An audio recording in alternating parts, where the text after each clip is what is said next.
তিনি ছিলেন নবী, কিন্তু রাজপ্রাসাদের মানুষ ছিলেন না। তিনি ছিলেন সত্যের মানুষ, হজরত ইয়াহিয়া আলাইহিসসালাম। ভয় পেতেন না রাজাকে, ভয় পেতেন না ক্ষমতাকে। যখন সমাজে অন্যায় ছড়িয়ে পড়ল, হারামকে হালাল বানানো হলো, তখন সবাই চুপ। কিন্তু ইয়াহিয়া আলাইহিসসালাম চুপ থাকলেন না।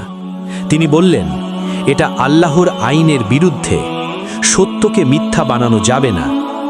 এই কথাটাই ছিল তার সবচেয়ে বড় অপরাধ। রাজা ক্ষুব্ধ হল, দরবার কাঁপল, ক্ষমতা অপমানিত হল। অনেকে বলল, একটু চুপ থাকুন, নিজেকে বাঁচান।